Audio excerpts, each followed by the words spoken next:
Do do do do do do do. Oh, sorry, thought you needed the intro music. We'll add that in post. Yeah. It's so hot. All these are gonna make like the cut. Oh, Sorry. why Get did these these little... little-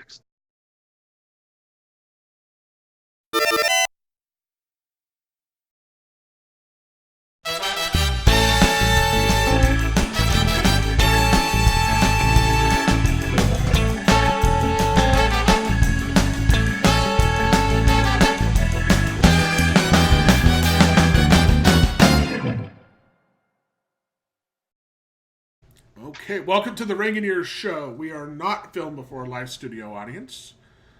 Thank goodness. Yeah, I don't Oh, think man. anybody would actually That'd be a train watch wreck. this. Not sure they do anyway. I think they would. They might. It'd be a lot of booing. Maybe we should see if we can get a studio audience. That would be interesting. All right, whatever. All right, you know him from Twitch, where he plays games such as The Legend of Zelda, and what? I feel bad. What else you been playing? Top Gun. You played Top Gun this week. Top Gun, Goonies, Legend of Zelda, Lolo, Adventures of Lolo. Yeah, that was fun. I like watching that. I like right. watching that too. That was I very gotta entertaining. finish Lolo. Maximum Clark. There he is. Like not twitching, but right here No, in in the skins yeah, in real life. Yes. And you know So- him. I'm sorry. Go ahead. No, you're I fine. cut you off. My bad. I thought you were gonna let me talk, but no, You know that's what? cool. I mean, we're in the still past working. I have. We're still working that out. We're That's working cool. that out. We don't know Some what the weeks fuck you we're want me to doing. talk, some weeks you don't. That's cool. And I don't want to fucking hear you right now. I'm here for you.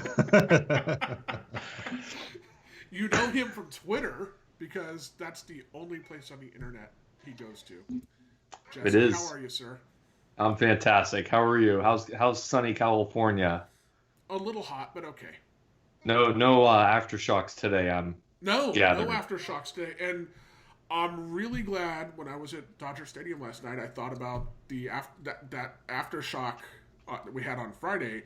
Apparently everybody at the Dodger game Friday night felt that. And that would have scared the shit out of me in a place like that. So, Yeah. But you didn't They spend showed- much time there anyway, though. No, I left. It was All right, bad. so Yeah, that's a whole nother story. They showed video of that the Friday night's game, like the camera was shaking. Yeah, that's got to Yeah. be scary in a place like that. I just, And then today I had to drive over a big bridge. And I kept thinking of the 89 earthquake when the bridge in San Francisco. Oh, the Okay. big Green Bridge. Yeah, the Bay Bridge. So, I'm not afraid of earthquakes or anything, having grown up here, but when these things happen, you start to think about things. Thank you for reminding me about the earthquake. Maybe we'll have one while we're recording. That would be awesome. That would be. I'm not sure I would. That would be cool. We could have a real. Whatever. Would you like to tell everyone what the rolling. giant? It's a roller. Would you like to tell everyone what the giant Y on this week's hat is? If you folks haven't noticed, Jesse has a new hat like every week. So this week's Where does he hat is keep 'em? brought to you by Youngstown State University, our local state university in Youngstown, Ohio. So not only do I have the hat, but I have the matching Penguin shirt to go with it. And they have So notable go alumni Penguins. such as Ed O'Neill, Ron Jaworski, Jesse. this guy. This guy. You went to school the same place as Al Bundy. I'm impressed. I did. Wow. Not high school, but same college. I was same born university. there. I was born in Youngstown. That's true. Not at the university though. No, at the hospital. 2 blocks away. You were conceived at the university. No, not there either. Are you sure about that? Do we need to have Stan on? Yeah, I don't think they went into Youngstown that often. I think the only reason why I went to St. Elizabeth's is because they were visiting his mom and dad at the time that my mom went into labor. Oh. So Joe's like, I don't want to be born in Pennsylvania. I think they were visiting me I think When- so. Yeah, you're right. when they Yep. went into labor with you. Because Yep. you were a whole 1 month old. Right. 28 days. Yeah. Right. Oh. All right. Hold that against me, why don't you? And he's a man of few words, but when he does speak, they are powerful words. Brian, how are you this evening? All right. A little hot out here, but, you know. You have a screamer. Yeah, he's singing right now. He's probably going to get a bath in a little Oh, is bit. that a song? I think so. Oh. Wow. I think All it's a theme to Summer Rental.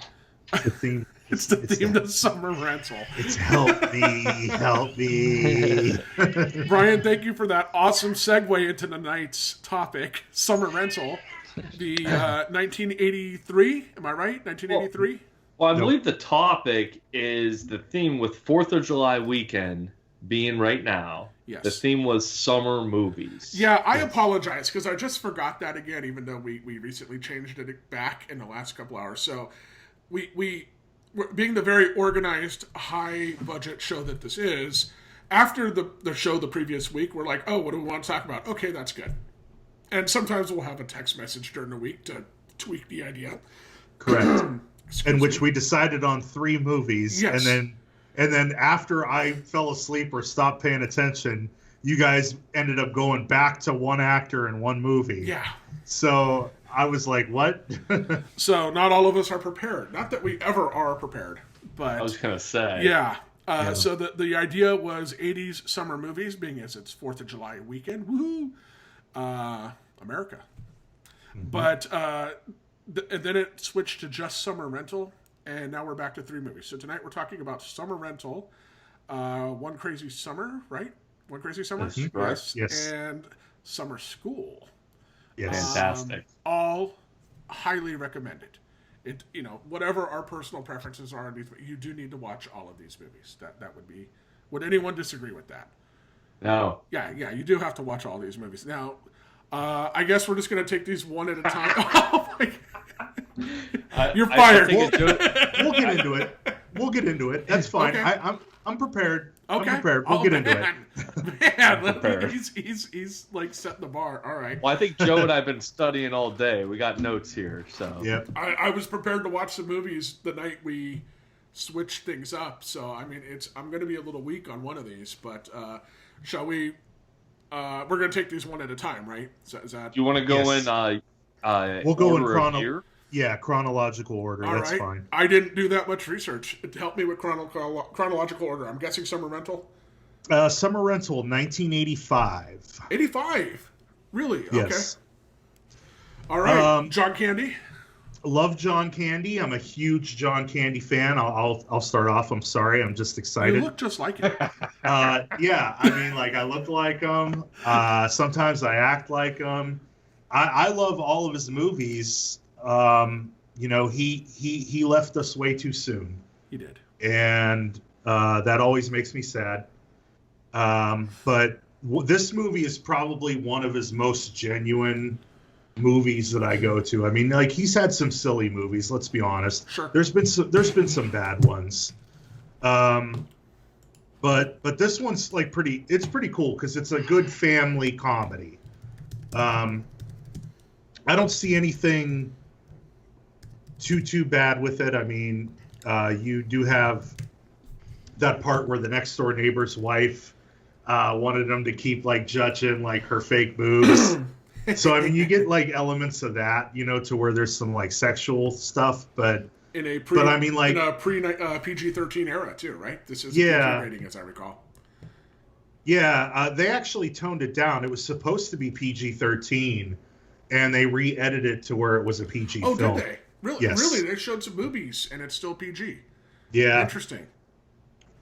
but I love everybody in it was great. John LaRoquette makes an appearance, which is awesome. It's always nice to see Dan Fielding doing something other than Dan Fielding. The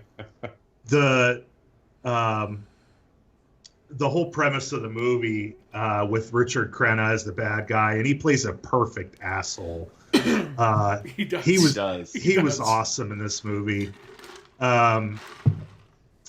His name's escaping me right now. All of a sudden, Scully. Rip Torn. Torn. Rip Torn. Rip Thank Torn, you. Yes. He was phenomenal. I love it. And it was like Yeah. Scully's catch of the day, and they were like they were taking out Skelly catches out of the and day. they were taking out like these little As the Gordon fish Sea stick Captain, dinners. Yeah. Recommend something? Absolutely. Scully's catch of the day. It's fresh grouper. It's lightly breaded, sauteed to a golden brown, and lemon butter shallots with a teasing hint of Dijon. We'll take 5. Cartel! Sí, señor. 5! Scully's catch of the day. 5 Scullies. Catches of the day. Bon appetit. Thank you very much. Isn't this a nice place? Always listen to a gas station again. You know where to eat. I mean, shit like that was just funny. The intro, Jesse was texting about where like they go to the wrong house in the beginning, and they don't realize it at first, and they think these like people that are coming in are robbing them, and it ends up being their house. And just all the antics that happen in the movie, I love. I do have one problem with that. I feel like that's a plot hole. The house thing? The house thing. Okay, sure. Okay. So, like, the renter, the person that Jack Chester and his family, John Canny, was renting from, said that the keys would be in the mailbox. Mm-hmm. Right. The keys were actually in the The mailbox. keys were actually in the mailbox. Yeah. But if the real owners are coming to the house, why on earth would their keys be in the mailbox? Weren't they coming back from vacation too? Like it's But not like why it would- was out for the Why day, would right? the keys They be in the were. mailbox? Maybe they did timeshare work too. I mean, like I'm sure all of those like resort or beach city, places, like I'm sure they rented out their houses when people were away. All right, I'll give you that. I mean, I'm just speculating. I'm just trying to undo that loophole. But you're right. Like, why would it just be randomly in the mailbox? It was convenient, but not completely implausible. I guess is that Right. All right. I feel like they should have addressed why the owners were, like maybe he could have said one line like, we rented it 2 weeks ago and those people were leaving the keys in the mailbox for when we got home. Like, Yeah, a sentence could've- that would have made it make sense. Yeah. yeah, they could have sealed it for me because that bothered me. The one thing I did find interesting, his name is Jack Chester, Mm-hmm. and in Great Outdoors, he's Chet Ripley, and then what's it called? Dan Aykroyd refers to him as Chester, and he says, "Don't call me Chester." So I thought it was pretty interesting that he has like the same name in both movies. Interesting. Yeah, that's kind of I funny. didn't catch that. Interesting. Yeah, I like that. But let me ask you, Mark, Yes, as sir. a property owner and you buy and sell land. As a okay? real estate mogul, yes. So Richard Crenna buys this property off the dead guy. Yeah. All right. Correct me if I'm wrong, but as a new property owner, would he not have to honor a previous lease that was already signed? I'm glad you brought this up because I just happen to have my I didn't even pamphlet think of on this Florida shit. State real estate law right here. Nice. Yes, no. The short answer is yes. I don't even need to look that up. If he had a previous rental agreement, yeah. Now, unless there is the guy was sick, the previous landlord was sick, right? Yeah, well, I Maybe- assume he died. Yeah, so maybe he didn't actually sign the lease or something like that because he was sick. If for some reason the lease didn't get signed or somebody who was unauthorized to sign the lease. Yeah, but they didn't prove that he was crazy. Like they made it seem like he died unexpectedly. So Yeah. That's true, they did. Yeah. Well, I think he even says that, thank you for meeting us down here. This was all really unexpected. I think there was something kind of line like that. Yeah. And Yeah. the absolute, and maybe it was a little different in the 80s, but probably not drastically so. The absolute quickest I'm aware of anywhere that you can get rid of a tenant in that situation is probably like Texas, and even then it's gonna take a week. It's pretty landlord friendly in the great state of Ohio, and it takes about 2 weeks. It's not an easy thing. In California, it takes 9 months. It is not an easy thing to do. And yeah, hey, you when you buy a property, if there's an existing lease, you inherit that lease. And in some instances, like if it's rented for not enough money, that is an encumbrance on the property. You know that's part of doing your due diligence. So I mean, it's like we've discussed with other '80s movies and rich people being dicks. I think this is just Hollywood making rich people out to be dicks again. Ooh, we have a couple of those tonight. Yeah. So yeah, the evil landlord. But yeah, I just that always intrigued me that he's like he gets a property and now he wants them out by Saturday. Yeah, you can't just do that. You're right. Even on a you have short-term no sale thing, competition. like a timeshare thing, you still can't do that. So there you go. The world has been enlightened as to tenant law. And Joe, I do think that this is probably the most genuine of the Candy movies, probably because Carl Reiner was involved, and he has a good way of making a movie. So does the Son, more wholesome than you would think. Okay. I just feel like John Candy does a lot of like the same type of movies as Chevy Chase, where he tries too hard. And especially towards like family stuff. And I feel like in this one, it was like a little more toned down where he was like kind of more of an everyman. Does that make sense? Yeah. Yeah. I mean, he wasn't really doing anything crazy. It was just all the bullshit around him, with the lease falling through and them having to leave and him wanting to provide a good family vacation. And the asshole that he kind of crossed paths with at the lobster restaurant. Let's talk about that scene. Like, give me a little bit of that, guys, because you love that scene. Yeah, I don't know. I think I was visiting Jesse one week, and we just kept quoting that because he bangs on the table to. This is my lot. We ended up going to Family Video and renting the movie just because we said it so much. Yeah. This is your table? But yeah, it was and these everything. Are your lobsters? I don't know. Is this your wife? It speaks to Richard Crenna, you're right. Because, I mean, he plays such a brilliant asshole. Hey. Look at these beauties. Hey. Don't serve those. What are you doing? These are my lobsters. Your lobsters. Yeah, you got my table, but you're not getting my lobsters. Okay, and this is your table? My table. Oh, I see. This is your table. And these are your lobsters. You got it. I suppose this is your wife? Is this your tie? Nope. Is this your shirt? Is this your belt? Are these your shorts? All these years later. But we've all been at the restaurants where we're eating those chalky mints just to tide us over. No, I And he's You can get taking those the at Chick-fil-A, handfuls too. out to his family. Yours is the very next table. Right. I also love the scene where they're talking in the bar when they met like later on after that. The spicy popcorn. Yeah, and he's eating the popcorn, and he starts choking on that kernel that you get in the back of your throat, and then he starts laughing at him, and then as he's eating the popcorn, he gets one stuck in his throat, and they're both like walking away in different directions, going. I love that. Well, I had read something, and I don't know how accurate this is, so I don't know if you want to put disclaimer. This may be fake news or not. Yeah, it's what you think you heard. Right. Well, I had read something, which again, I don't know the accuracy, that John Candy actually started choking on the popcorn. Oh yeah?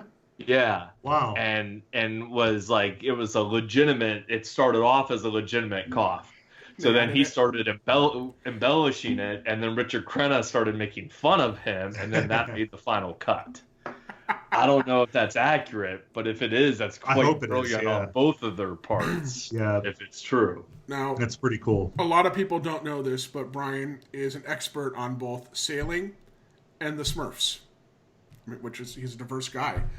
And I want to know, is there in fact an episode where a guy with a crutch beats the crap out, Papa Smurf beats the crap out of a guy with a red hat. That was it. Excuse me. Is there an episode where Papa Smurf beats the guy with the red hat?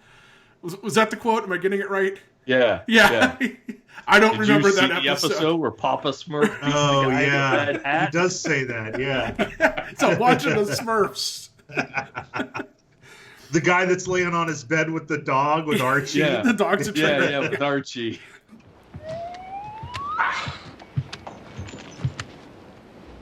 You.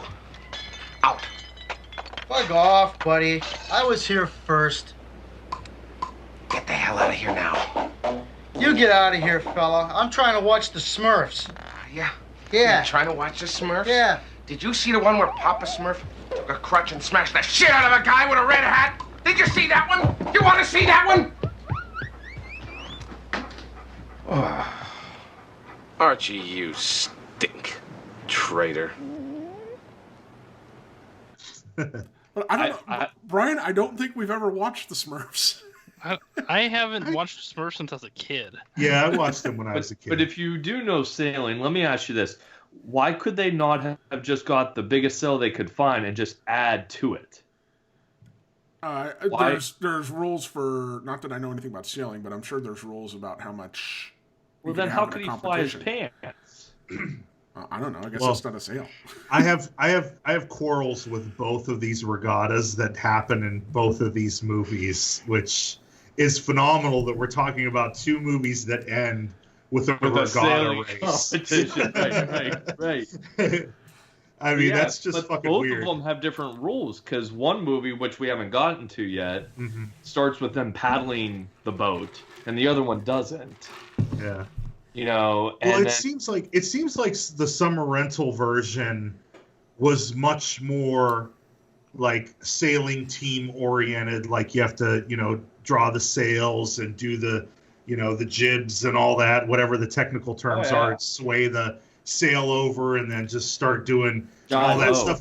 Yes. What's that? Jive ho. Jive. You got to do all that stuff, and it just seemed like it was more technical. Then at the end it was all like, oh no, we need more sail, and I mean like it's perfect. It's a perfect thing to do. They're like I don't know, a half a mile away, and all of a sudden they empty the freezer and throw the freezer overboard. Yeah. And all of a sudden they catch up, and he's able to pass them because he found a funnel gunnel. Funnel, yeah. Is a funnel gunnel even a real word? I assume it is. Don't know. I feel like there is something. I was just thinking about that because I do like how they incorporate his knowledge from the airport. Right. Right. His own. He's a completely inexperienced and incompetent sailor, but it's his airport knowledge that. Well, he wasn't that inexperienced. I mean, kind of like. Well, he had done it since he was a kid or something. Yeah, right? He was a kid and he used to do it a lot, but then it went away. But he thought he had the right of way because he had a little kid in the boat. I was just going to bring that up. Did somebody do that research? Who actually had the right of way? I have the right of way because I have a little kid in the boat. I'm sure the larger ship has right of way. Yes, because they don't stop or turn as quickly as smaller. Right. Actually, that's completely logical, Brian. Thank you. You can't turn the large ship as easily. Yeah. Right. That makes perfect sense. But John Candy and Joey Lawrence are giving Richard Crenna a hard time. I mean, like, give me a break. Yeah. Well, I don't know. Now I kind of have sympathy for Richard Crenna. Like, he comes into, makes a scene at the restaurant. You just like him because he owns property. Yeah, he's basically a neat hat. Mark. I need a hat. I need a hat like that. Next week, it's going to be me with the hat, my friend. Well, you do live close enough to the water where you could get away with it. I saw water today. Yeah. Everyone's going to think I'm a dick if I start walking around the neighborhood in a captain's hat, though. Oh, you should go join the Newport Yacht Club. You could be like John Wayne. Yeah. You may move up in their book if they think you own a boat. They're going to say, oh, which Ann had a boat that you took? Why you got to make me edit even more? Well, I don't think the ants would have bought a boat. It's too expensive. No, there's no way they would have bought a boat. That would have been frivolous. Let's just, So, going back to what Jesse said, though, I agree. Like, you're getting ready for a sailing competition. You're stripping that boat down. You're repainting it. You're putting all lacquer on it. Like, you're throwing sails up on it. Why wouldn't you take the freezer and all the food out of the restaurant? Well, why didn't they throw the kids overboard? They weren't doing anything. Yeah. Well, Rip Torn did say, "I told you to get rid of the food." Oh, okay. And did he say says, that. "I thought you said not to get rid of the food." Oh, okay. I missed Yes. that part then. I haven't seen that. If weight is a problem, why on I'm earth sure did it you is. ask the entire Citrus Cove to be on that boat? That's true. Right? Yeah, her whole family was on. Was John LaRoquette on that boat too? No, he was watching the dog. He was holding the. He was with Archie in the crowd. Okay, and his son. As his neighbor was showing the judges her fake boobs. Okay. Oh yeah. You're a judge, aren't you? What do you think it means? Did you say they're perfect? Did you say they're perfect? They're perfect. No, it's when her husband, he's like, "Would you please look at my wife's boobs?" Yeah, and tell her that she's insecure. Yeah, well, I like when Rip Torn comes out from below. They're perfect. They're perfect. It was either these or a chainsaw. Good choice. Yeah, he was the best. But I do give this movie a very high rating. This is probably, unfortunately, well, Joe probably won't say it's my favorite movie of the three we're going to discuss today. Mine too. I definitely think it's one of John Candy's best movies. It's close to my favorite. I really love this movie. It's one of my favorite John Candy movies, but I just like another movie a little bit more. Which, I'm sorry. Uncle I just Great outdoors. I laugh a hell of a lot more at another movie on this list. Oh. So you want to do some fun facts about the movie? Yeah, please. Let's get into some fun facts. facts. Give me some fun facts. Whoa. So 1985 was a great year for Richard Crenna. He was also in one of my favorite movies, and he was also one of my favorite characters of all time, Colonel Troutman in Rambo: First Blood Part 2. Ooh. Which I hate that name, and we discussed this before. Colonel Troutman, you hate that name? No. First Blood Part 2. Oh. Well, because Second Blood. Well, no, because I everybody. Understand why. Yeah. Okay. Well, we don't need to get into it then. Footloose must have been number one, the number one movie at the time of filming, because the movie poster was featured in the theater that they went to go see the movie, and also at the same time, Carrie Green was listening to Footloose by Kenny Loggins on her Walkman. Yeah. Well, Top Secret was also a movie poster. I was getting to that next. Airplane and Top Secret were also posters at the theater, all of which are Paramount Pictures. Oh, there you go. I love Top Secret. Karen Austin, who played the wife, and John LaRoquette were both on the first season of Night Court together. During before this, wasn't it? Right. Yeah. During filming of this movie, Karen Austin was replaced in season 2 by Charles Robinson. So she was like the court secretary. Yeah, she was the court reporter. Yes. Mm-hmm. Oh, wow.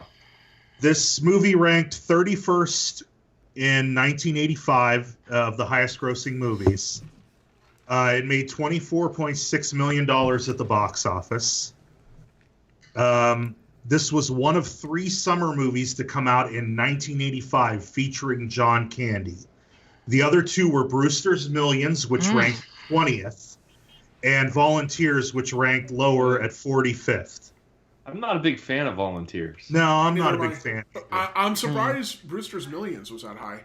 I love that movie. I probably the star power. I didn't even realize it was. It's probably Richard Pryor's star power that probably carried that movie. I don't know. Good point. Fun fact. When we would go to Vegas, Joe would store his cash in Brewster's Millions DVD. Yes, I would. Right before we left. I thought it was lucky. Why did we bring DVDs to Vegas? Don't ask.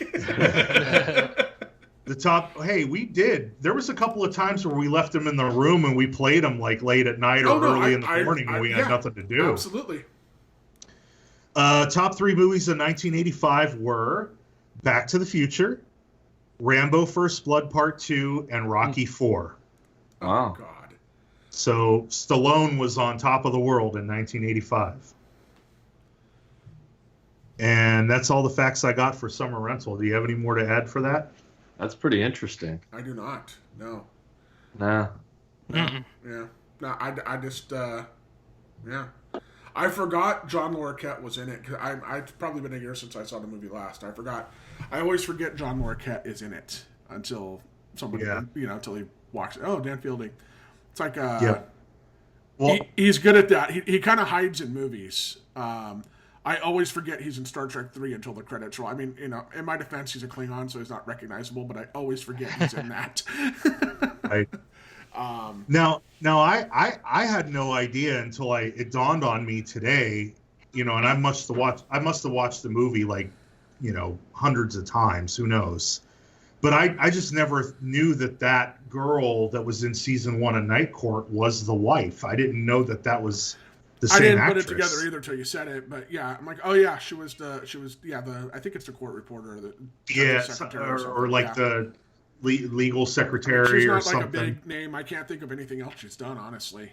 But yeah, she was only in that one season, and then they got Charles Robinson right after that. So, well, I have a fun fact about it. Okay. At the right at the beginning of the regatta, when the younger child, the little girl, she's probably, I don't know, 4 years old, 4 years old. The youngest daughter? Yeah, when she asked if she could go down and play with Yorku in the boat. Yeah. That's actually that was creepy. No. When they couldn't understand her when they taped her. So it's actually Carrie Green, the oldest daughter's voice that they dubbed in. Oh, really? After the fact. Really? So saying it, yes. Interesting. That's crazy. So that's why it always sounds a little bizarre. I now think Carrie Green is just that much cooler, and I already liked her. So there you go. So to sum it up, what's our rewatchability scale here? On a scale of what to what? I don't know. Well, I don't know. Well, what do you think? We need to have some kind of 80s on watchability. A scale of we do. Please be kind and rewind to a scale of something. Leave it in a hot car. I don't know.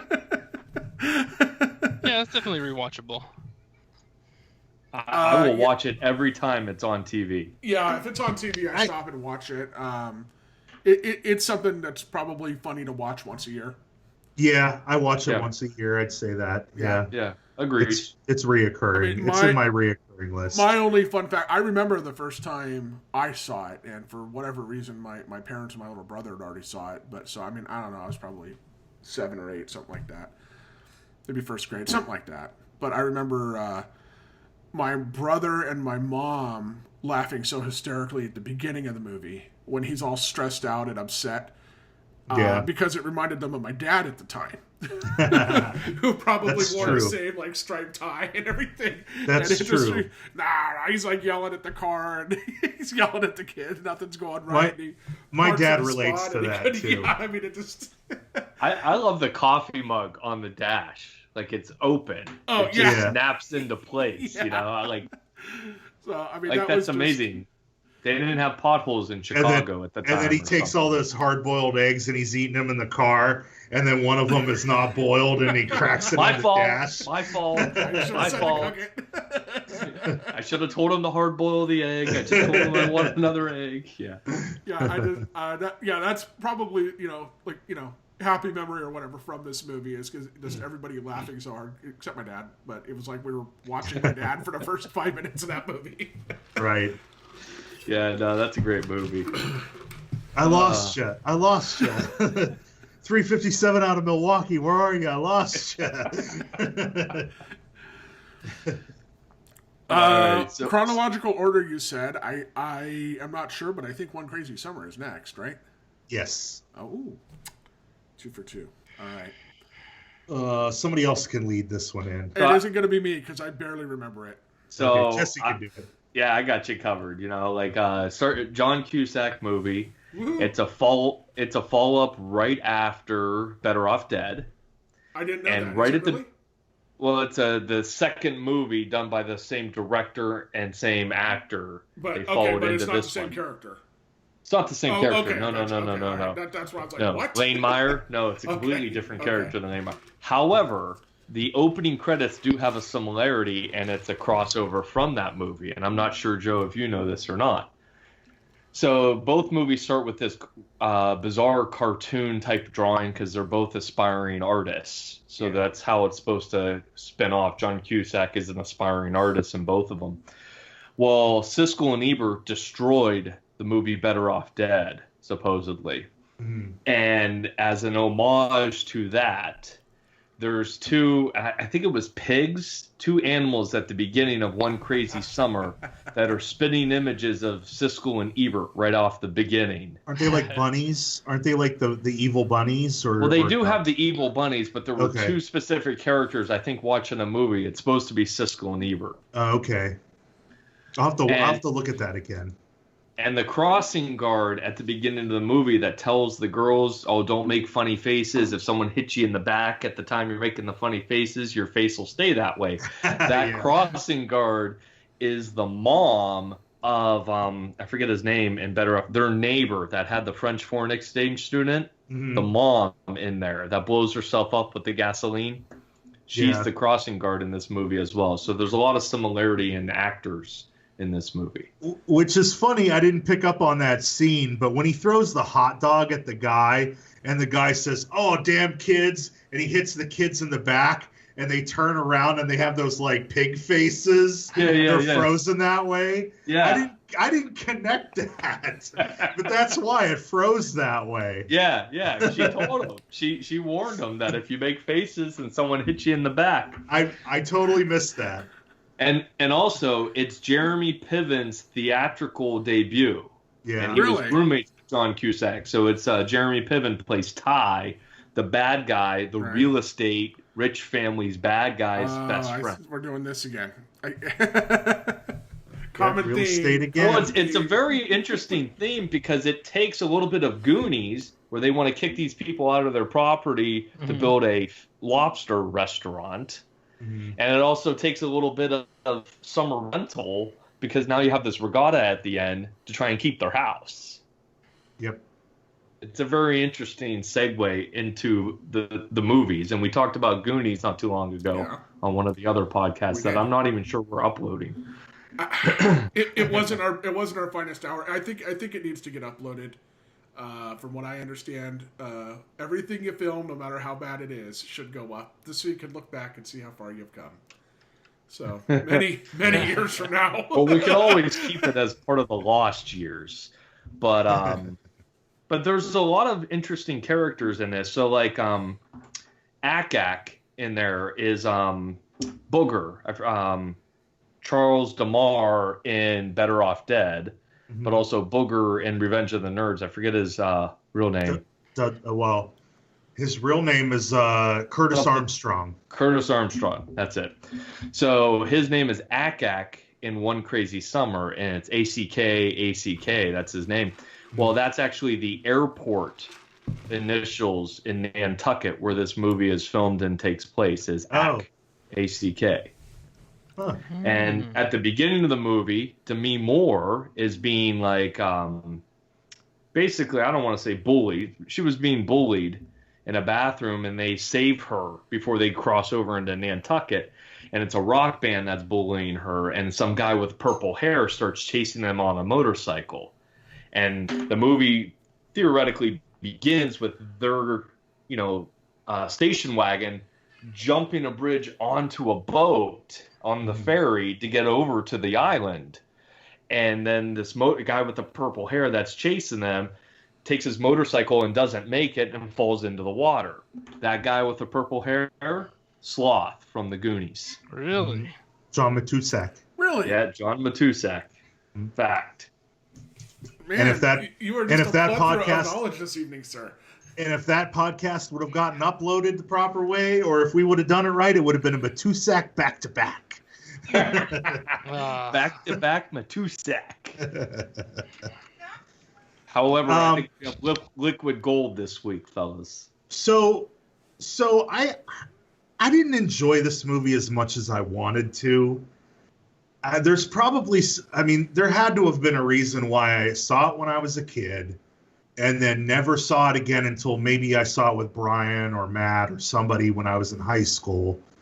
and then I just kind of get little bits and pieces of it, and then I finally watched it this morning, and it's okay. It's fun. It's got a lot of the same beats that honestly I can find all of the characters doing in another movie. I mean, I can find a better Curtis Armstrong in another movie. I can find a better Bobcat in another movie. I mean, it's fun, but it's not by far John Cusack's best 80s movie at all. No. I this think, is a series with Better Off Dead. I'll take Better Off Dead over this. I think it's kind of weird. You know, I don't want to say I agree with Siskel and Ebert, but like the kind of the way that the style of the movie is, it feels like it's part like narration with cartoons, but they do that really strong towards the beginning, and then they don't do it at all, and then they do it like right at the very end. So it doesn't seem like it has a consistent feel to it. There's scenes in the movie that just seem very slapstick, although they play it so straight that you don't even like. It's not like an Airplane or a Top Secret kind of thing, where like there's the part in the movie when they were at the drive-in, and he was with the hot rich blonde girl, Cookie, and yeah, Cookie, and she was like, "Are you okay?" And then it cuts to John Cusack with like a safari hat on, and like he's got sunglasses, and it's like he has this bush in front of his face, and he like kind of puts it down and he goes, "Yeah, I'm fine. Why?" You know, and it's kind of just seems like it doesn't really fit the feel of the movie. Like it should have been more focused on just teen comedy kind of annex than like more of the Zucker slapstick or animated parts. I don't know. It just felt like it was a weird mixture to me. I don't know. And then the regatta at the end was lazily done. Like if we're comparing it to Summer Rental, they just kind of, the whole big thing was, oh, we need to win the race. Oh, like let's finally throw a miracle hoop and attach this little ball to the rope, and then we're going to get the rope down and pull our sail back up. And I might have been half paying attention to this part, but where were all the other sailors? Like it just seemed like it was just them and the asshole bad guy. No, there was another boat, because remember the other boat, the guy gets punted off the boat and Ak has to jump in the water to save him. So there was another boat in the water because he becomes a hero and his dad accepts him again. Oh, okay, that's right. So there were other series. But I completely agree. The regatta was terribly done. I mean, they destroyed a Ferrari to put a Ferrari engine in the back. And I like the idea of him seeing his license plate and them zooming past him.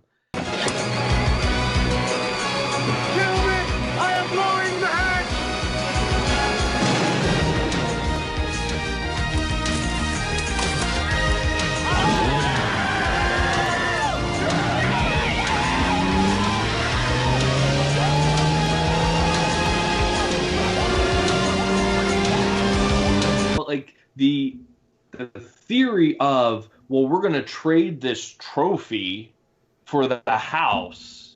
Yeah. Because you need the trophy so your dad doesn't take your trust fund. Well, wait a minute. Like, your dad knows you didn't win the regatta. Like, this piece of trophy. Hey, Dad, I won. What, are you going to lie to him and trick him? I mean, he's going to see your name's not on the trophy. Yeah. You know, like, I don't understand the idea of what they were trying to do with that. Well, and then the old guy just took it away, and because he was the guy who had all the money anyway, wasn't he? A grandfather or something? Right. He ended up changing his mind anyway, but yeah, it was kind of lazy. Yeah, but it's one of my. I do like what's his name? Not John Murray. Bill Murray's brother, the youngest brother. Not Brian Doyle. It's John. Was it John Murray in this movie? I don't think so. Oh wait, yeah. That's his friend. His friend. and he's all like, "Hey, Cookie, let's you and me stop playing games," and then they start kissing. I thought that was funny. Yeah. Let's stop playing these games. But yeah, no, I agree. I watch it because it's John Cusack movie, but it's one of my least favorite John Cusack movies. Yeah. And then the funniest part, the best part of the whole movie, unfortunately, was the last scene of the movie, in which, like, he finally calls into that radio show and wins that $1 million, and he's all super excited and he's dancing around the room. I won, and he rips the fucking phone cord out of the wall. You don't know how much this means to me. Caller, hello. Oh, I guess we're going to a next caller then. And then he was like, "Oh my god!" And then he took a bazooka and then he blew up the radio station. That was the best. Idea to finish the movie with the finishing of that piece was great. You're right. That is probably the best part of the whole movie, is that he wins this competition. You guys are kind of reminded me, and there's a reason I haven't. This one isn't ingrained in my head as the other two. Yeah, it's not a bad movie. It's John Cusack. It's funny and all that, but. Joe's right. It is very sloppy in parts, and there's a reason I haven't gone back, and I don't think I ever had it on DVD or anything like that. There's some reason why I haven't rewatched it to the point of memorization. Right. Yeah. I mean, we just kind of put it into the back, burner of everything else. I mean, you revisit Say Anything because you like some of those parts where him holding the boombox, and then you like Better Off Dead because it's one of those ski movies that everybody makes fun of. Yes. And it's like this movie just kind of didn't feel like it was. Yeah, I want my $2. This movie just didn't seem like it was quotable at all. No. Like nobody quotes anything from this movie. No. And on that note, I have one fun fact. Okay. Oh, okay. And then I'll do mine. Whoa. I got one fun fact. The grandma in this movie that charges them for their dinner is also the same one that negotiates with Kevin McAllister's mom in Home Alone. But the pearl earrings, the $500, the gold watch, that's the same woman. Okay. Interesting. Was that when she was at the airport and she got a lift from John Candy? Was that? That was how she flew out of France by convincing this old woman and the old man to sell their tickets to her. And there's a movie everyone forgets John Candy is in, Home Alone. Yeah. Correct. He was a polka guy. Yeah. Well, what's his name? John Hughes called John Candy his good luck charm. So he tried to put John Candy in every movie he ever made. I would too. I would too, yeah. All right, Joe, you had some notes here. So this one's going to blow Jesse's mind here. This is the big one. So the director, Savage Steve Holland, got his start as an animator of the Whammies on the early 80s TV show Press Your Luck. Shut up. That's awesome. Are you serious? Yes, that was his start in Hollywood. He also voiced a few of... yes, let it soak in. Yeah, Bart likes this movie better. He also voiced, because the animation... kind of with the elephant and everything, kind of looks a little similar to the Whammies. I just wish I had an editing skill for a whammy going around right now. Hey, put one in. Hey. Big bucks, please. No whammy, stay away, please. This is for my sweetie. Stop! Stop.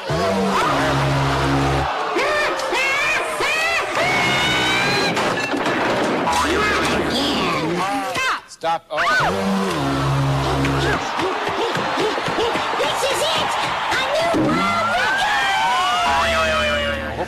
Stop it out. Trick or treat! Trick or treat! Trick or treat! Trick or treat! Stop that out. Isn't this romantic? Our first picnic! A lovely day, a beautiful girl, and... This thing ate Big his lunch. bucks, no whammies, stop! Stop it out.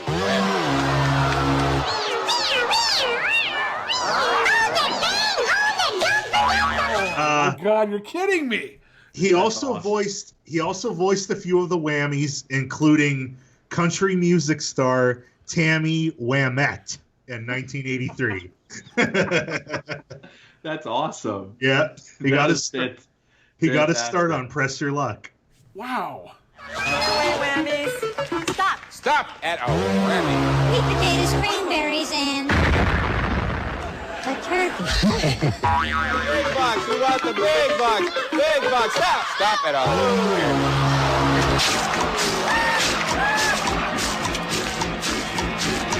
On his way to Miami with your money. Report again.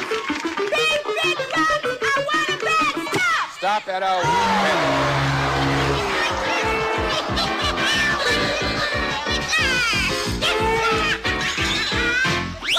Big box, stop. Stop at our Whammy.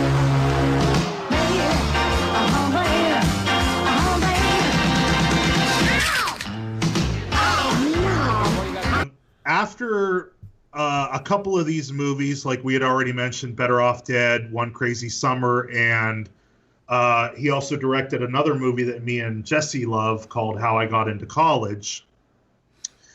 He later went on to direct and kind of produce and write like a lot of many Nickelodeon series, some of which are like very big series, but there's too many to name. And I don't want to bore everybody by listing them all. He always reused the same characters in movies or the same actors. For example, Uncle Frank, played by Bruce Wagner, who tries to win the radio giveaway that we just spoke about, was also the guy who played Answer A in How I Got Into College. And how you mentioned the crossing guard was the same as the person in Better Off Dead. Right. And also, I think the girl who was the foreign exchange student in Better Off Dead, I can't remember her name either right now. She was Marlon Brown's sister in How I Got Into College. Oh, so okay, he uses a lot of the same people. Well, even Charles Damar and Ak, the same characters. The hot rich blonde named Cookie that we had mentioned earlier is played by Kimberly Foster, who also was in one of our favorite cheesy 80 movies called It Takes Two as Johnny Tigersmith. Not the Mary-Kate and Ashley Olsen 90s It Takes Two. Yeah, no. A fake. But if you have to, if you have the means, check it out. It's probably still on Amazon Prime. It Takes Two is about a fake Lamborghini movie about this small town kid. Trovare, yes. Small town kid like near Houston who is dreamed about buying this car before he gets married. Check it out. It's pretty cheesy.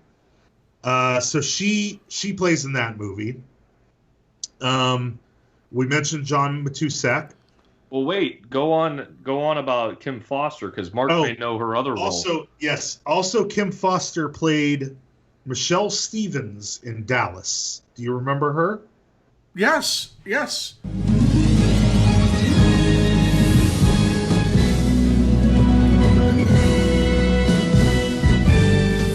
a while.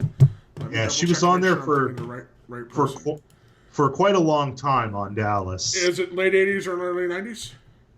Both. I think she was there like around most of the whole time. Yeah.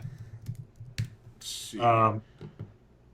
Okay. No, that's not the character I was thinking of, but yeah, I know which one this is. She's like a distant, if I remember right, she's like a distant Ewing relative, and she comes into play significantly at the end. Okay. Oh, no. Yes. And she is actually the cousin? She's the younger sister of the actor, or the character I was thinking of. Okay. So that's, okay, yeah. She I think at the very end, somehow she owns up owning a part of Ewing Oil, and she sells out to Ken Kershavel's character, which was like JR's nemesis. So she actually plays a very significant role at the very end. But for a long time, she was just kind of an also-ran, like somebody her sister confides in and stuff. But yeah, she actually became pivotal at the very, very end. So, sorry. Okay. No, Just that's fine.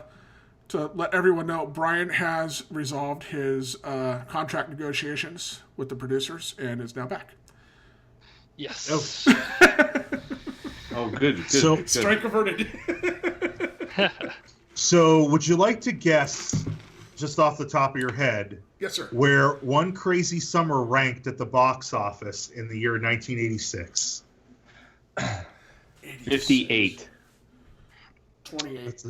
That's a damn good guess. Oh, really? Jesse. Is it that low? Yeah, 62 at the box office. It's the top 3 movies of the year were Top Gun, Crocodile Dundee, and Platoon. Wow. Crocodile Dundee was huge. Yeah. We got to do that. We got to do Crocodile Dundee. I haven't watched those movies in a long time. You didn't watch these movies either. Well, you know what? There was only one movie, and I'd seen it in the last year. Until like 2 hours ago. So. Hey, we could do Crocodile Dundee. I just had it on in the background for the last 2 hours. I think Brian would actually come over and watch that with me. Call that a knife? No, It's this on is my a big knife. Right. Or you take the antenna off the back of the limo and use it as a boomerang. It only grossed $13.4 million in the box office. But in Wow. the 80s, that was probably a profit. Yeah, that's Yeah, probably a lot of money in the 80s. Probably. Does it say what it cost to make? No, it doesn't. It doesn't have its production budget listed. I Box feel like Office for Mojo a doesn't have movie that. like that, though, that it was probably in the black though, because there's nobody like huge in it, right? There's no like John Cusack and Demi Moore who were known but not huge. Yeah, I think at the same time, St. Elmo's Fire was just coming out also, and that was ranked a lot higher than this movie. Okay. So in the box office. So, but I mean, there's nobody in here who had like a $5 million salary or anything like that. So No, yeah. no, not But at it all. probably made money. Yeah, but they cut up a Ferrari. Yeah. That was probably their highest budget item. Yeah, probably. Maybe they had one laying around. Who knows? Maybe they just fabricated one to look like a shell of the fake Ferrari and then put a motorboat under it. You know? I don't know. It sounded like a Ferrari. Hello, my friends. Mark here. I know this seems like a slightly odd place to cut off a video, but it's for the best. I try to keep these videos to about an hour. Once you go over an hour, just a lot of people tend to lose interest or have other things to do. So tune in next week for this was going to be a three movie video, but it's a 2-movie video just due to length. And the third movie, Summer School, we will upload that next week, followed by Crocodile Dundee thereafter. So remember to check out Joe Maximum Clark on Twitter. Remember to subscribe for updates here on VintageGamer.com for the Reagan Years podcast. Reagan Years will also have its own channel sometime in the near future.